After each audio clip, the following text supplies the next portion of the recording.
Alright, this is Big Boss, it's Foxhound Woodsball, coming to you from Fort Lauderdale, and from my blog page over at outerheavenpaintball.blogspot.com. I'm also repping the guys from Acid Tactical, so you could check them out over at acidtactical.com. Anyway, new year, new me. That's pretty much the cliche thing. In my case, in my Christmas shopping experience, I jumped down the rabbit hole to multicam. I gave in the temptation and splurged on myself as well as buying for a family. So with this, I'm going to be getting a lot of material for future content throughout 2025. And before we kick off anything, let's have a word from our friends and sponsors over at acidtactical.com. You can check them out over there. Links will be in the description to this video. And if the shit hits the fan and you've got to trust your gear with your life, ask yourself this one question: can your gear survive the acid test? We'll be back right after this.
Okay, we're back, and as you can see, this is going to be my new plate carrier for going into the new year. This is a G-Fire plate carrier. This is an airsoft one, and I got this thing for a damn good deal on Amazon. I'm talking like a $70 deal when you see other name brand airsoft plate carriers from Condor and a multitude of others selling for upwards of 80 to 100, even more than 100 even. This thing is a genuine bargain. It feels good, it looks good, and it is definitely well worth the price tag, and you get that bang for your buck. Now, going into this thing is definitely a modern plate carrier next to the Interceptor vest that I've worn for so many years, as well as other plate carriers of this particular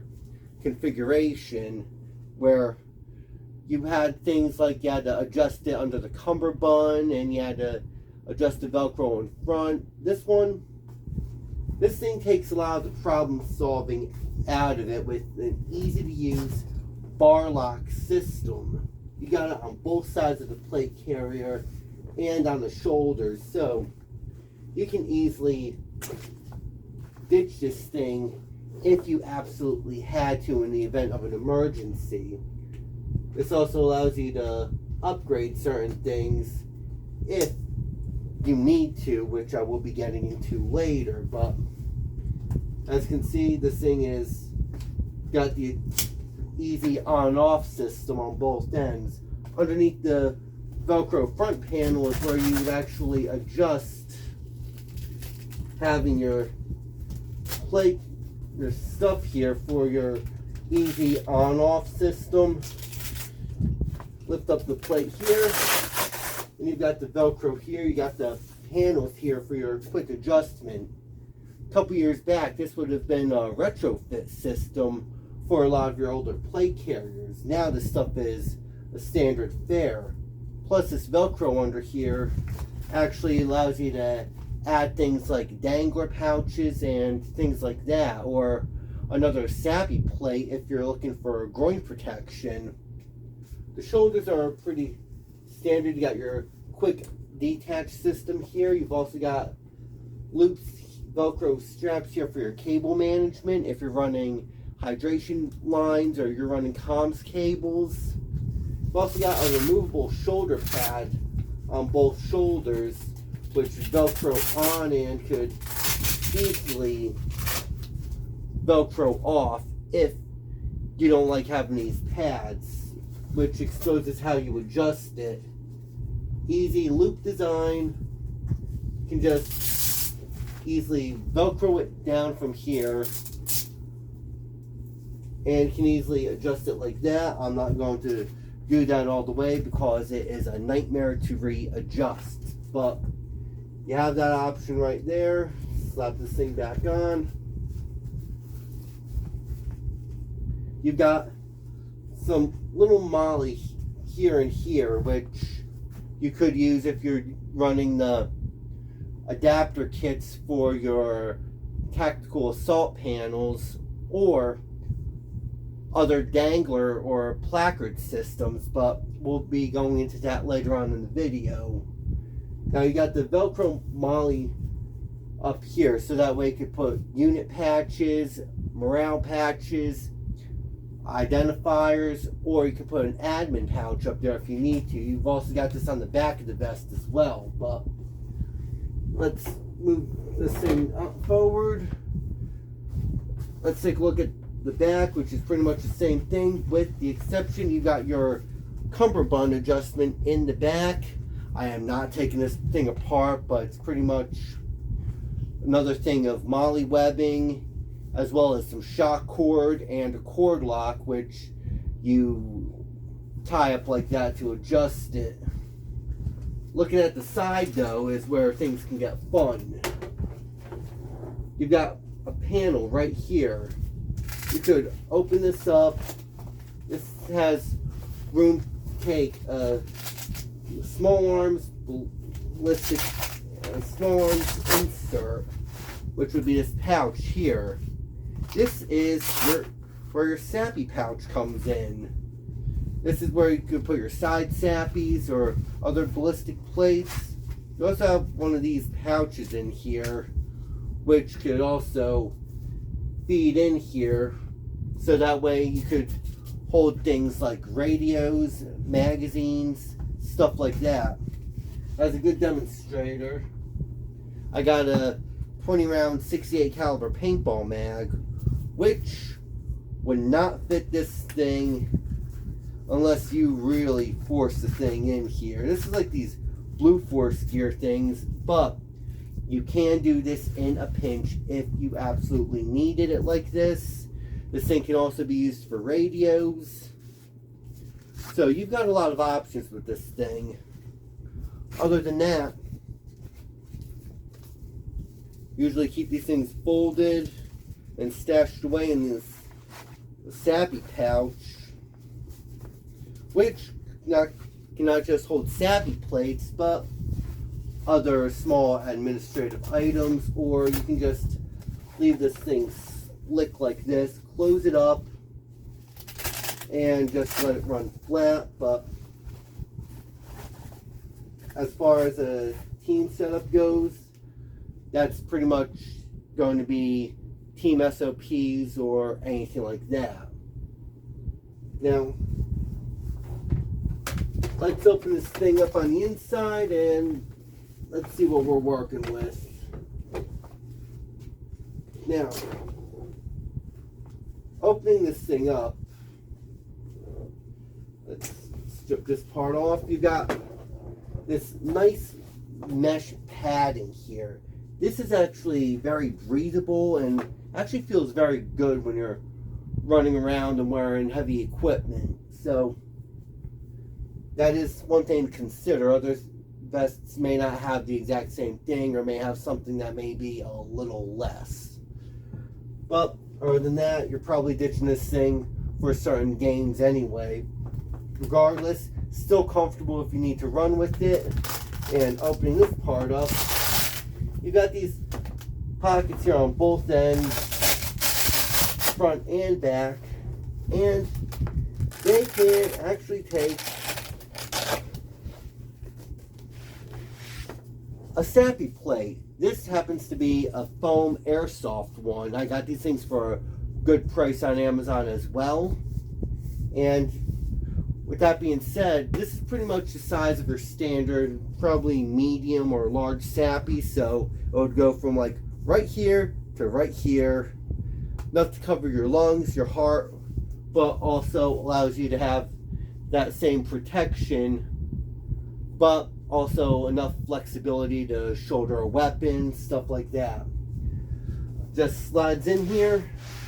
You got the strap here to wrap around it and hooks into the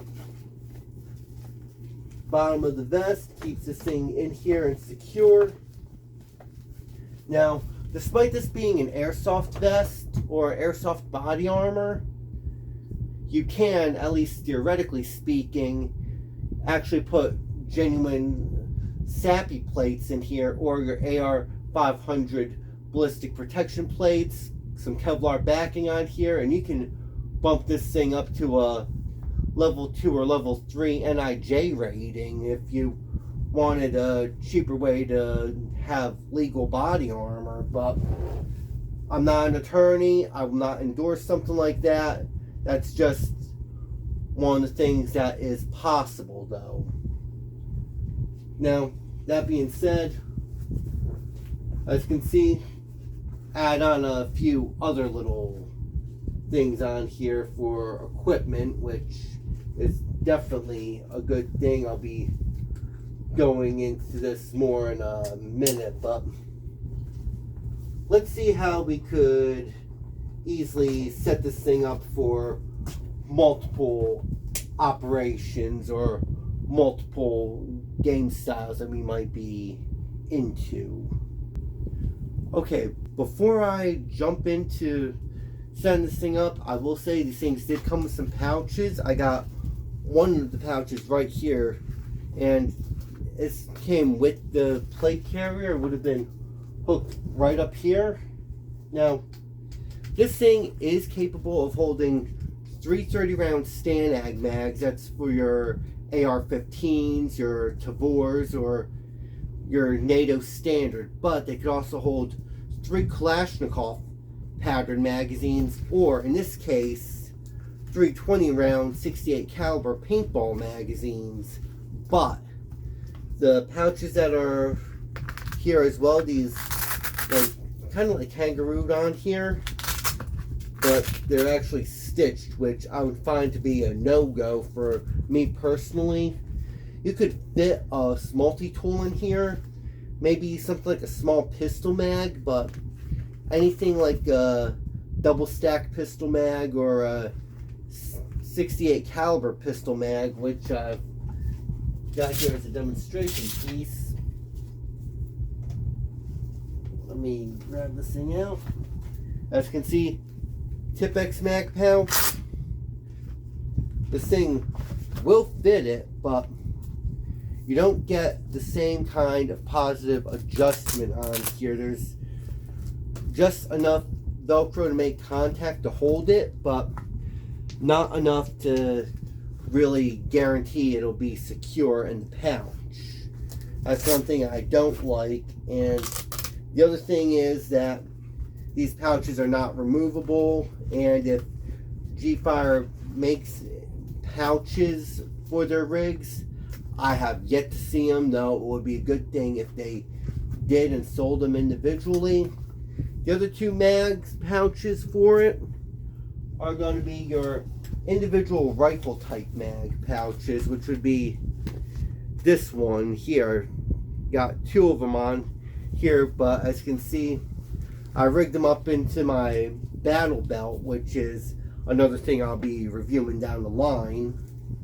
So These things are also good. They take AR, AK, or 68 caliber paintball mags.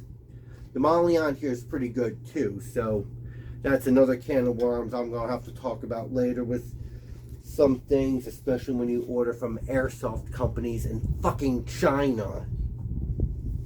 But with that being said, let's see what gear configurations we got. Alright, first setup we're doing is bare basic. This is pretty much the kind of stuff that you'd have on you and you're just running the plate carrier and you're doing like a fast paced type of mission set. You're in, you're out, but it's also a close quarters game. So plate carrier setup, you got 3 mags up front, which is usually standard fare with the standard pouch that came with the rig. You got the 3 kangaroo pouches on here. I got a pistol mag in this one. Now I would be running something like another multi-tool or something like that in here. I've got a little specialty pouch here running stuff like I could run first aid items in here. I can run camera equipment because I've got a new helmet cam I'm toying around with right now. I've got a excellent elite spanker dangler pouch hooked up here on the bottom, so that way I could run this one as your basic admin pouch, or I can run it as an IFAK. And I'm also running on an Alice Tamale adapter a basic Alice magazine pouch, which I'd also carry additional paint in, so that way I can top off my magazines in the field after doing a tactical reload, or if I'm in a dead space or back in the staging area. Moving this thing over to the back, hook this thing up with a hydration carrier, which I got from Modern Combat Sports, as well as a tank pouch on here so I can run an airline on here. Other than that, I could actually run this thing full front and back, but I've also got the option to run side sappies on here if I needed to. Let's see what else I can do with it. Alright, another good setup here is going to be this one. This is what I call my machine gunner.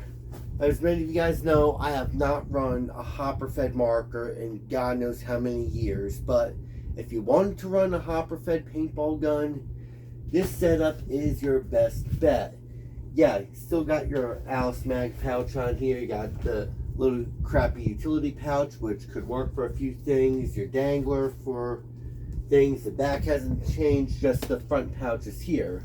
Here I've got their utility pouches from Modern Combat Sports.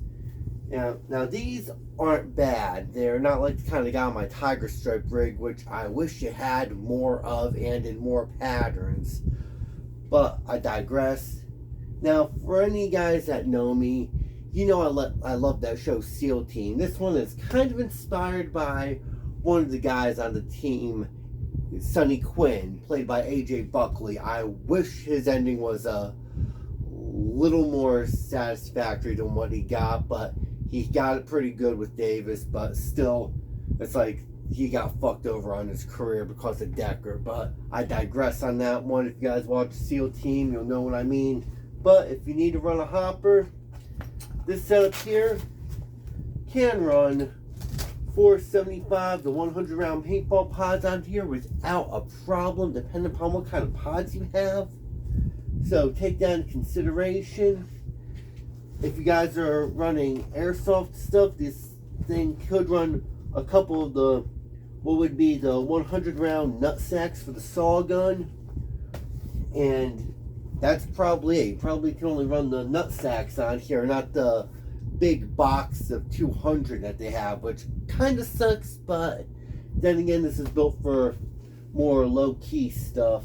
But pretty much, this is what you got here if you want to run a hopper and not be laden down with the bigger 140 round pods. So you got that one. Okay, final kit rig to show up with this setup. Yeah, I'm running this thing slick right now, but as you can see, I got some attachment points on here. I'm putting a placard system on here, and this one is fully loaded. Right here, I've got the United States Army's Tactical Assault Panel System. Now, I'm still doing the review on this, writing it up as I've gotten more kit for it and stuff like that. I would say the shingle system I've got on here right now, it's okay, but it's got its problems. I'll explain that when I talk about the TAP system in a later video and article. But needless to say, this kind of system hasn't been seen for regular forces until 2010, 2011, but it's been used with special forces since the 80s, particularly Delta Force with their Fosk vests, which were noted to be in Operation Acid Gambit. Spartan 116 GW did a cool video on that one, but I digress. As you can see, this is one of the things that the Army like doing because of how operations been in Iraq and Afghanistan. A lot of guys began running chest rigs, so a lot of the stuff that troops are doing now is centered on chest rigs and vehicle operations. So, needless to say, you get into a vehicle, you got your heavy body armor, you can easily clip it off, get onto your gun turret, rock and roll, and you ever need to dismount, you just grab this thing and get to it. Give me 1 second as I set this thing up real quick, because I got this thing with a whole lot of mags on here, and this is a full placard I've got. All 12 mags on here, which is possible, though I'm not even running this on the damn pistol belt yet.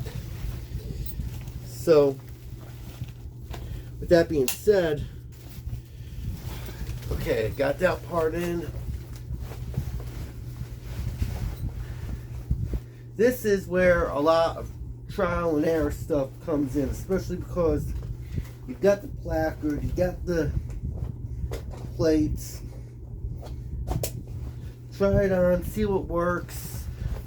I'm left-handed, so a lot of my stuff is easier for me to access on the left. So, that being said, as you can see, fully kitted out, all 12 magazines hooked onto this thing. I'm not even running my battle belt yet, so I would have been able to delete a couple magazines off this, have it on the belt, but right now as it stands, I'm still trying to configure the TAP system for my liking.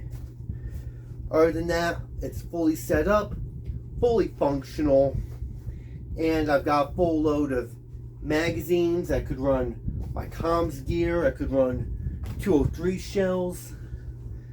I got kit for admin stuff, IFACs, JP stuff, you name it, it's on here.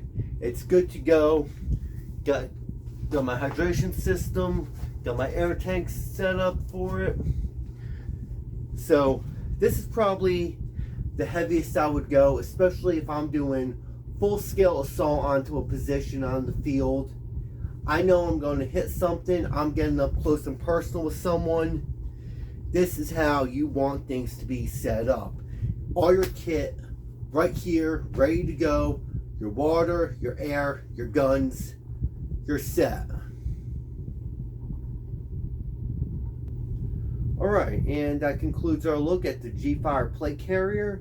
If you guys are liking what you're seeing, don't forget to check out the written form of this over at outerheavenpaintball.blogspot.com. And also check out the G-Fire plate carrier on Amazon. I'll put a link into that. And if you guys need good Molly equipment, or you need accessories for your paintball gun, airsoft gun, or your real steel, check out my friends over at acidtactical.com. Links will be in the description to this video. And remember, when the shit hits the fan and you've got to trust your gear with your life, ask yourself this one question. Can your gear survive the acid test? Also, don't forget, Outer Heaven Paintball and Acid Tactical both have Teespring shops, so check them out when you can. Anyway, this is Big Boss, and I'm out of here.